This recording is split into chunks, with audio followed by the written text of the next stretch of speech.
السلام عليكم، ازيكم؟ عاملين ايه؟ الله صل وسلم على سيدنا محمد وعلى اهله وصحبه اجمعين. النهارده بقى هعمل اكله جميله كده وهتعجبكم. انا لسه عاملاها بس في يعني ناس صحابي حبايبي طلبوا مني اعمل لهم الاكله دي وانا عملتها لهم النهارده. هي اكله بسيطه وما خدتش اي وقت معايا، بس انا جبت شويه طلبات كده من بره. حلبه انا بحبها في البيت، افضيها كده في العلبه بتاعتها. وجايبه قرنفل، انا بحب القرنفل برضو في البيت. وجايبه كيلو ونص باميه برضو، صبحة جميلة بس غالية أوي النهاردة، جايبها ب60 جنيه. وجايبة بقى الطماطم، جايبة الطماطم جامدة حلوة برضو بس هنقي منها شوية مستويين للبامية. وجبت أناناس برضو، وجبت بتنجان مشبع عشان أقليه برضو جنب الأكلة دي.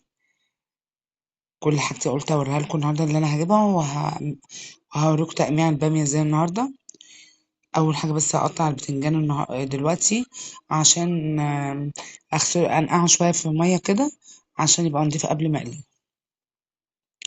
يلا لايك واشتراك في القناة عشان اوصلكوا كل جديد، عشان صفحتي تكبر بيكم ان شاء الله. بصوا قطعت البتنجان كله، انا المرة دي ما قسمتش البتنجان اتنين، انه مش مستاهل يعني، مش كبير قوي، وسط كده. يعني انا جايبة كيلو، ده جايبة كيلو بتنجان و2 كيلو طماطم، جايبة شوية حاجات يعني الحمد لله على القد.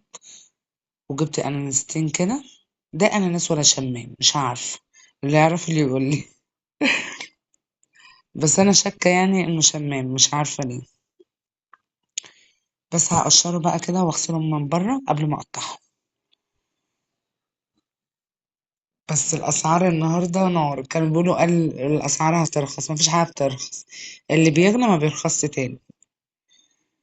يلا الحمد لله. ما لقيتش حاجه رخيصه، كل حاجه غاليه.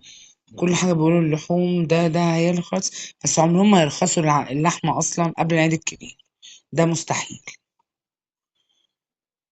ده انا اظن انهم ممكن يغلوها ما يرخصهاش اصلا.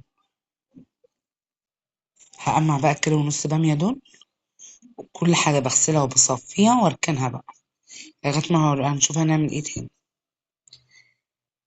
وجايبة برضو كيلو تفاح ب65 جنيه، برضو غالي مش رخيص.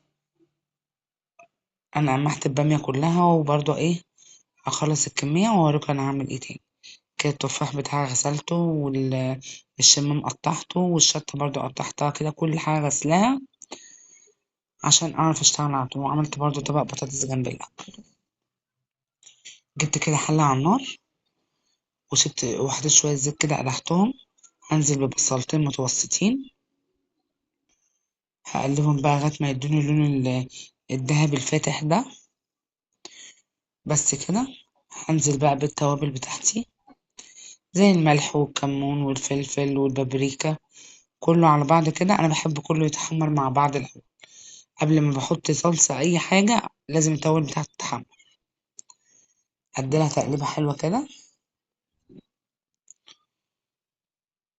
بس بصوا لونها بقى ولا ريحتها، يا خرابي على ريحتها، قلب الشقة.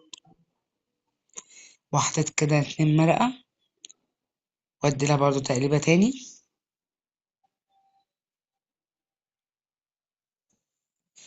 ونزلت بالطماطم اللي انا مصفياها. بس كده. هسيبها بقى ايه تتسبك خالص. هغطيها بقى واسيبها تتسبك.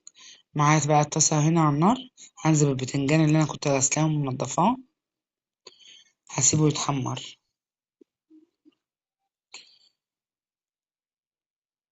انا بحب الاكله دي اوي. الباميه بقى، الباميه ما بتاكلش غير تاني يوم، اول يوم دي تتعمل وتاني يوم تتاكل، عشان تحس بطعم الباميه فعلا.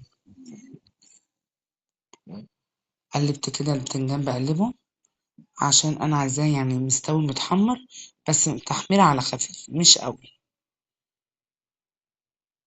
بس كده قلبت الكميه كلها كده، وهشيل وكده اتحمر معايا كويس. مش عايزاه مقرمش زيادة عن اللازم، عشان يبقى فيه لحم من جواه كده. ومعاه بقى شوية شطة وكام بتنجانة كمان هحمر. بس هطلع البتنجان الاول. بس كده. هنزل بقى بشويه الشطه دول، انا مخرماهم كلهم بالسكينه. بس انا كده ايه، حمرت البتنجان، والبتنجان والشطه معايا اهي.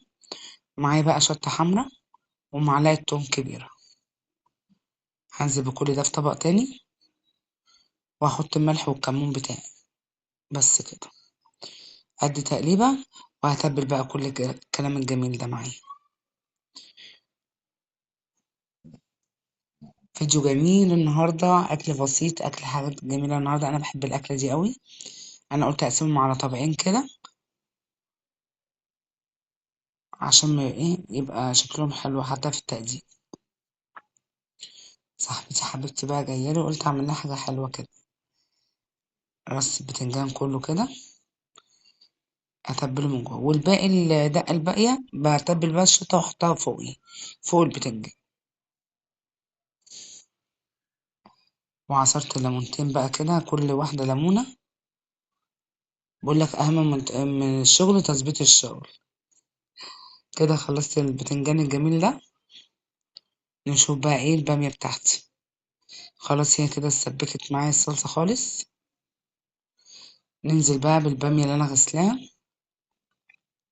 الكيلو ونص باميه. بس واديها تقليبه، واسيبها بقى تستوى خالص. الباميه اهم حاجه ما تكونش صلصتها كتير، وتكون مسبكه كويس. انا كده هحط بقى المعلقتين الشطه على المعلقه التوم، يعني نص معلقه توم كده مفروم، وتغطيها. وكده استوت واكلتنا خلصتها. تحفه وهتعجبكم قوي، يا رب يعجبكم فيديو النهارده. اشوفكم على خير، مع السلامه.